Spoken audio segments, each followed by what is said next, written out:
Welcome to CommuniTEA in Arabic, a podcast show sponsored by Lipton Yellow Label. We'll be chatting with successful Arabs in the US and Canada and learning about their journey and how they positively impact their community. We are your hosts, Malik Abdul Samad and Anwar Gibran. مرحبا واهلا وسهلا فيكم بحلقه جديده من كوميونتي بالعربي برعايه ليبتون شاي العلامه الصفراء. بيشرفني اليوم نستضيف الاستاذ نبيل كارابيتان. الاستاذ نبيل هو مهاجر من سوريا، اجى تقريبا من 30 سنه بالثمانينات على امريكا، و he started an amazing business in the importing and distribution of amazing ethnic products from the Middle East, South America, and all over the world. مرحبا فيك أستاذ نبيل. Welcome to the show.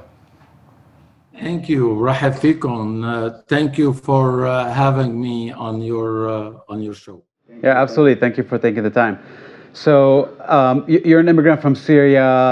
You went through like an amazing immigration journey. Would love to hear a little bit more about your journey as an immigrant. How when did you leave and how did you leave Syria and come here? I born in Damascus, Syria, an old town of Damascus, which is I guess you know Emariye. Emariye, it's a small town, an old city. It's identical. If you have seen the show of Bab al-Hara, Of course. it's identical. It used to be the street, the shop, the people, you know, everything. It's like, as a matter of fact, they copy Bab al-Hara from the Emariya and those small old city. An age 13, 14, I used to dream to come to the state. Used to listen to the song and like English song like Tom Jones, Demis Roussos, like Daddy Cool, and so on. Anyhow, after I served my army in the age 20, 25, 26, finally I made a decision, and I left my family, my friend, my job, my all whatever I had. You know, I spent over there my teenager. It was beautiful, and I came to the state. I believed in myself, and I know that I have a capability to grow as an individual. I came to the United States and started my journey from scratch, not speaking a word of English. True. ما كنت أحكي إنجليزي. كثير يعني ما في شيء يعني English كانت على الآخر. And only I know like handful of people. ما كان there was no family here, no nothing. So I have to start my journey by myself. The first month was very challenging and inconvenient because everything was new for me. You know, I'm coming from a small city to a huge, big city. I couldn't even that's true. I couldn't even open my own bank account. I couldn't even get the Social Security without help. Back then, in the 80s, you used to get Social Security even if you're not a resident. Oh, okay. I couldn't get my driver license. You know, I'm a driver. I know how to drive. We learn. I mean, نحن بنجي من overseas. We know how to deal with driving and so on. But for the written exam, 3 times, I don't have. I was driving here. I had a car, but no driver license. I have to cheat to get. To pass the exam, the written exam and the driver license. And that's something I admit. I recommend, don't guys do it. You know, when did you get your first job, or what was your first job in the US? Well, after I'm here like 2-3 weeks, I found a job in downtown LA. So I learned jewelry in Damascus, Syria, you know, during the period before the army, after the army. I was good at it there. When I get to LA, second, third week, I found a job with a friend help. So I found a job like a worker, يعني شغيل. يعني شغيل يعني ماشي يعني not even below the minimum wage. So I said I'm gonna work. I have to do it. So I start working with the jewelry as a helper, repair, whatever. Then I start to know people and connect and you know, communicate. I found a small corner in downtown LA, you know, where it's like a small manufacturer. I rented a table there and I sat there and I was working special order repair. The concept of the tools in the state is different than the concept of the tool in Syria. Syria, it's an old, basic, you know, tools, everything by hand, everything manual. Here is different. So again, I struggle to blend and work with the concept of the tool in the state, you know. So that's again need effort and time. Yeah. وبخصوص regarding school and learning English, how did you learn English and work at the same time?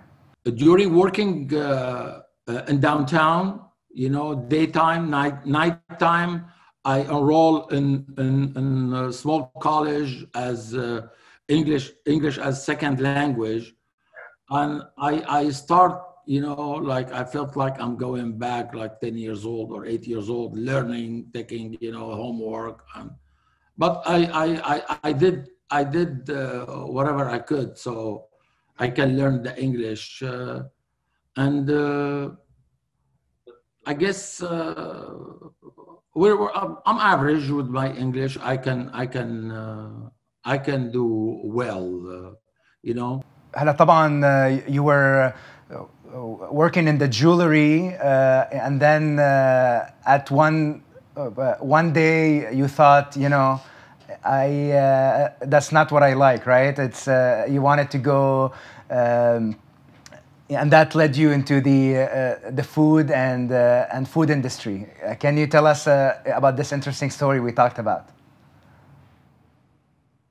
Oh yeah, when I was working in the jewelry industry, I realized how limited this industry. That wasn't enough for me. So I had a vision and dream to find a better opportunity for myself. I remember almost for the first 3 months, we used to eat Burger King. Burger King was good then. Yeah. Yeah, that was good then. And affordable. I was going to say affordable. Yeah, that was the accessible food for young immigrant people, to be honest with you. When I used to go to the grocery store, I struggle finding, you know, it's not like you guys today. You go, you buy, you find different brands. Yeah, of course, طازة is always the go-to. So there was like, honestly, there was like 3-4 grocery store, one in Glendora, one in Culver City, which is like hours away from each other, one in North Hollywood, one in Glendale. So when I used to go to the grocery store and I was looking for my ethnic food, there is no coffee, pita bread, يعني أدوب خبز you know صغير, حمص وطحينة, العلبة كان بوقتها almost really that's like $3-4. Oh wow. $3-4 for طحينة? In the 80s. Wow. At that time, الطحينة كان local. يعني it's not the grocery store. It's not like something that's what I want. Then I realized I can do something. I head back home. I went back to Syria. I took a big gamble and I sold my small house. I got the money to afford a small shipment. I collected the shipment. I figured out what the market here needs. I shipped the good, put it in a container. Over there was easier because I know how is the exports gonna be. You know, I know it's my country. So I was here like not even a year. So when I went back, I had everything. I still remember everything. What was the main items you first brought in? You know, like za'atar. Oh, okay. Like sima. Yeah, exactly. That's my. Amardin, baharat. You know, so I let the container go. I shipped the container, and then I flew back here. You know, like 45 days. In that time, like 40, 45 days, 50 days later, container arrived. I didn't know what to do, how to do it. I didn't know how to clear the container. Seriously, I was in downtown, you know, with the small tiny corner. And every time I want to talk to the broker and I get somebody to help, please, can you transfer to me? Can you say this, say that? You know, I need a lot of help. I was old friend, you know. So a container arrived. I didn't have even a storage to store it. I don't know where to store it. Then I found like small storage in Glendale here around LA. We got it clear. I was very happy.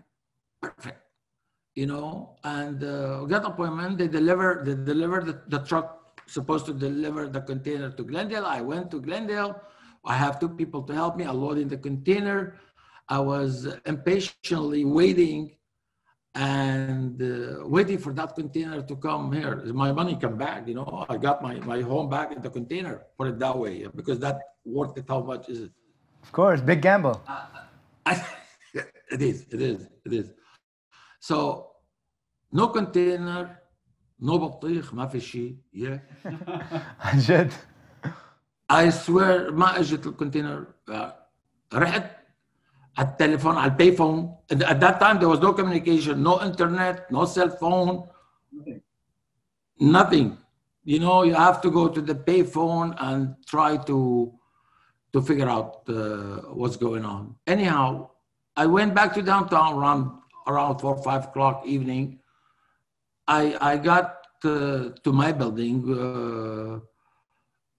One of the security guard, which is I know because we work in the building in and out. You know, security guard sitting down on the front of the building, front of the elevator, whatever it is. He said, "Mr. Karabetian, Mr. Karabetian." I said, "What?" He goes, "There was truck waiting for you here with a container blocking the road." Oh my God. The container was delivered, but to downtown, not to Glendale. There's no storage in downtown. It's all building. You know, it's downtown. And anyhow, we did the arrangement for the second day. Second day, I went back to Glendale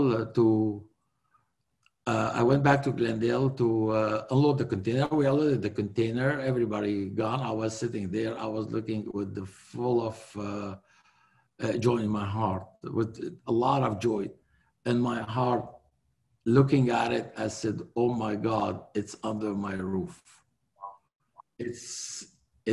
I was so happy and pleased, and I was thinking, my God, thank you, God, thank you, God. You made it for me. So the second day, when my journey started, I started calling store in Glendale, in North Hollywood, Glendora, Culver City, and some other wholesalers. And you know, when I call them, hello, مرحبا كيفك? You know, بيحكوا عربي. Oh, I was speaking Arabic to them. لأنه عربي أنا ما بعرف إنجليزي. So عندي هيك، عنا هيك، عنا هيك. Really? فكروني إنه excuse my language BS يعني إنه إيه جيب سامبل بتاعه وجيب هذا. يعني مستصغريني بالعربي الفصيح. Okay. Anyhow, I started. So until now, one of my first customer, he's working with you. Exists as a customer as of today. Oh, wow. I did delivery, I did loading, unloading, invoicing, collecting, A to Z, one-man show by myself. Okay, so, you know, after you did this, you went back home, grabbed the product, came here, you know, struggled to find it, to figure your way around, no English, started selling it, you know. So you basically found your passion in the industry, and then you wanted to turn that passion into like a full-on business now that you have a proof of concept? Yes, as my journey continued, I found satisfaction and passion in this industry, which is the food industry. So I decided to pursue. I decided to pursue it further and give it my full commitment. Great.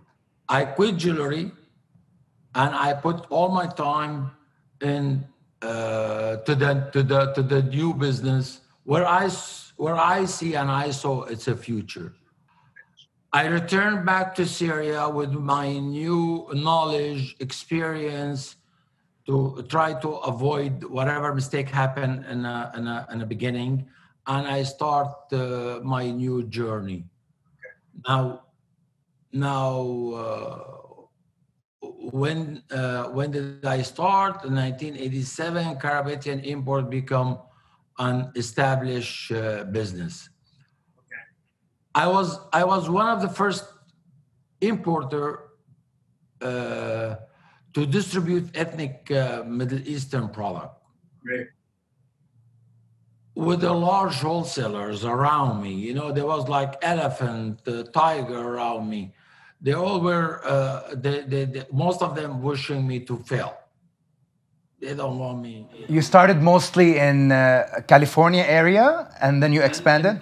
No, in general, I was in contact with some of the wholesaler in New York, in Chicago, in Detroit. So I was in contact with all these people offering my product with the very, very reasonable price. Some of them, they were purchasing and we established. They didn't know, and they didn't have a vision that Karabetian or Nabil, where he is going to be. So they thought, it's okay, this guy bringing a container and selling us 200 carton of this, 200 carton of that, and that's it. But anyhow, that was, I think they did the right thing. I did the right thing. But they didn't know how much my vision it's gonna reach out. So I started the business the hard way. Again, no family, no support, no guidance. I didn't know, that's not my job. Yes. I was a jeweler again, and I didn't know about when like someone's store or they came to like place an order in my small warehouse or something, or they used to tell me, "Where's your dad?" "When أبوك?" لا هلا بيجي بعد شوي. هلا بيجي بعد شوي. I swear to God. Of course, along the way, you learn as you go. You made mistakes, you adjusted, and you grew the business. Correct. I started out by importing good from Syria, and then expanded to other countries, Lebanon, Jordan, Egypt. and gradually to the Far East, South America. We got everywhere. I taught myself, I teach myself by myself, you know. And then when you get with somebody, you want to buy something from them, they will teach you. They will tell you, take this, don't take this, take this, don't take that. I made it the hard way. I start bringing some other people brand. You know, يعني بتروح تشتري brand من هون وبراند من هون, you buy, you know, different brand. I felt like I'm a prisoner for those people. They have the upper hand. They have the upper hand. They want to control you. Oh, don't sell it expensive, sell it cheap. Don't do that. Don't. When I used to say, let's say we have to have a contract. Say, okay, هلا you take it for 3 months, 6 months, and later we'll talk about contract. What are you talking about 6 months? If I'm gonna buy it for 6 months, meaning I'm gonna put it in the market, I'm gonna distribute it for you, I'm gonna do the job for you. Whether you give me a contract, don't give me the contract. Anyhow, we started with several items, different brand name, different brand. Like anyhow, there's a lot of international brand name in the market, as you see if you do shopping. But I decide not to. I decide not to. I don't want to deal with other brands. I still have some. They're very loyal. And we have a long-term contract. We're doing very well, and they're straightforward. They're loyal, and we grow together. So my first ever brand label was Noor, named after my late mother. The brand did not do well due to lack of experience, but I took it as a learning experience. I didn't give up, and that it's why it continued to grow. I continue to grow. Keep in mind, time. At that time, there was other bigger wholesaler trying to throw me out. Again, like they were big. You know, they were trying to push me out of the market. But here I am. Started second brand in 1997. Our flagship brand, طازة, took off.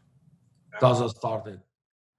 That's actually, if I can jump in there, that's actually a really interesting point and an interesting learning point that you are ahead of all the market by starting your private label.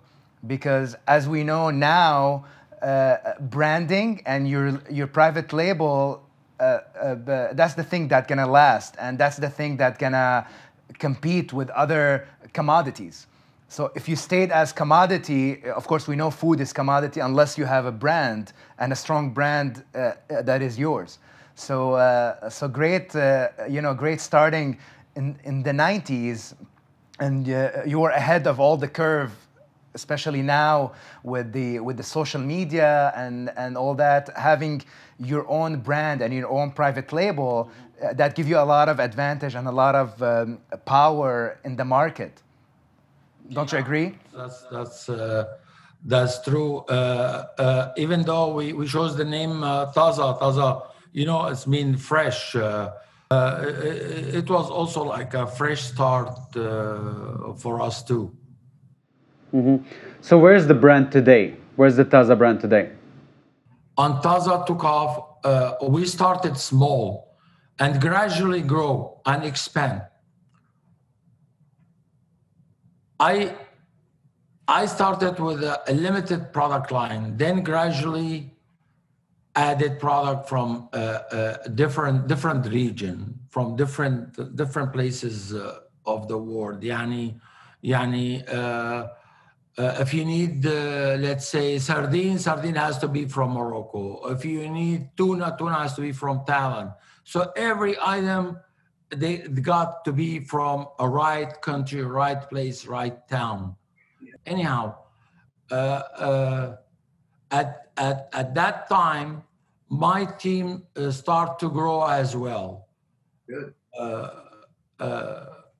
And with their support, we were able to gradually expand and reach more markets. So طازة existing now on every single market.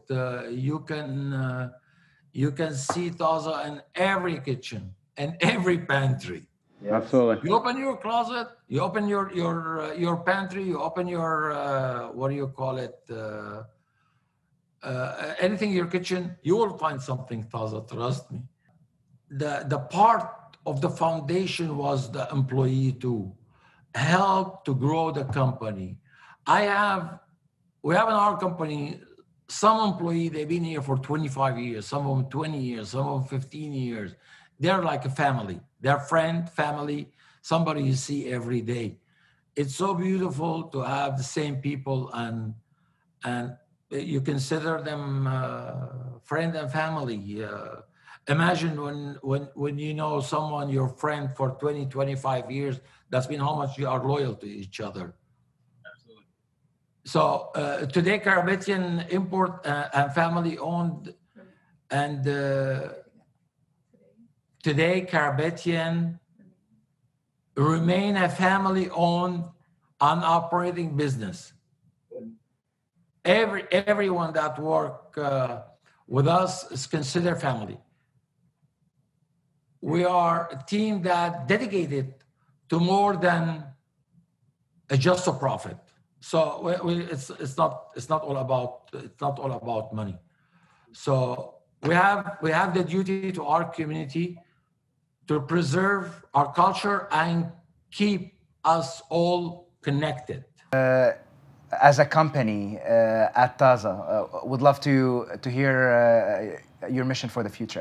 Before we talk about the mission, I want to mention that each item we import is a project. I did mention that before.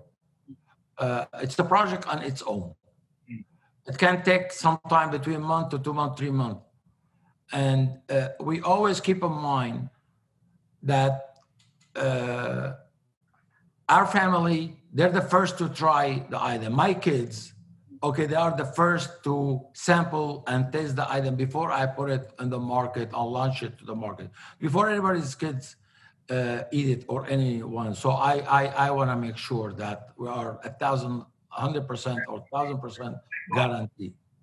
The طازة brand and our mission, it became centralized in the dining table, whether dinner, breakfast, or getting in the middle of the family and glue the family.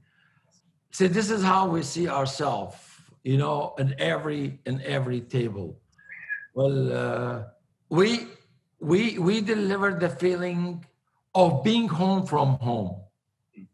You know, sometimes people they arrive here, they're bringing with them, you know, 2 pounds of za'atar, 2 pounds here.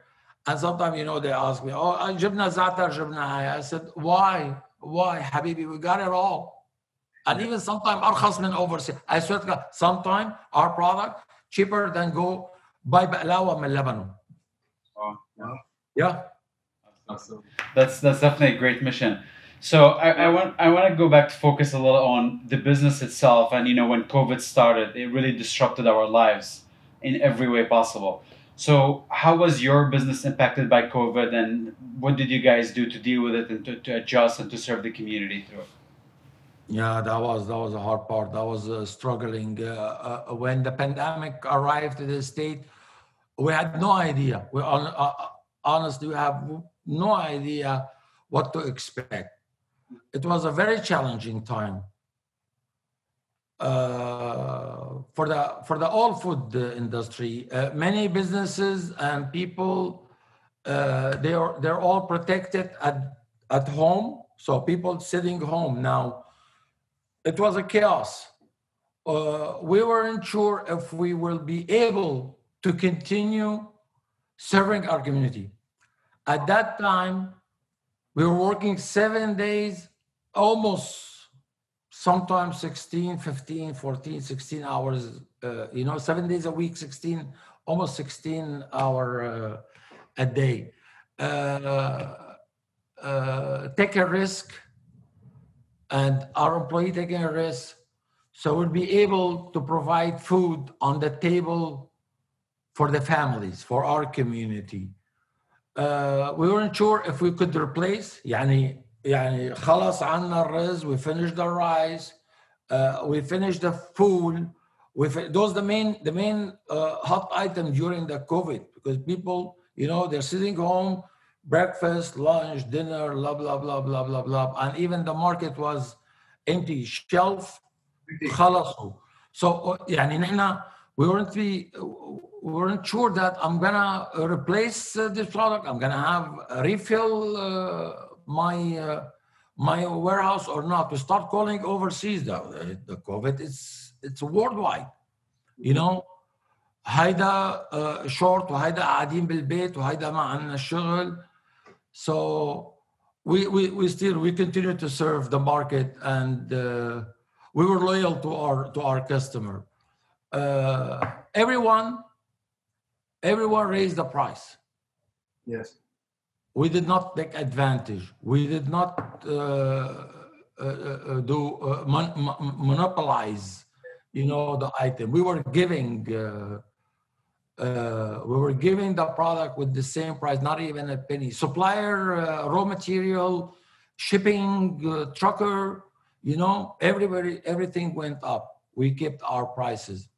طب اوكي هلا شو the goals for the future in terms of طازة brand and Karabetian import, the goals for the future in 5 or 10 years? That's a fun part. Yes. That's a fun part. I have 5 kids. Alhamdulillah. Three of them, they are voluntarily involved in the business. I never ask any of my kids, Gary, Isabel, or Victoria, come work for me. So the kids, they want to bring the business up to the next level. Okay, with their education and learning experience, my kids are going to bring the business up to the next level with a new concept, an idea that will upgrade to the next generation to come. We are already thinking of the future of Arab generation as well, and how to keep them connected. This is important for us. I mean, our community, they have to be connected. They have to, when we have Syrian food, and we're bringing Egyptian food, we're bringing Lebanese food, even though it's connected, it's طازة on the table. So this is one of our mission. So آخر سؤال, just إنه نصيحتك for the new generation, your advice if they want to start their business and grow in the US. My advice, نصيحتي, if you want to grow, you need to be honest, first of all, to yourself and to the people, and loyal and straightforward. So بدون لف ودوران, وبدون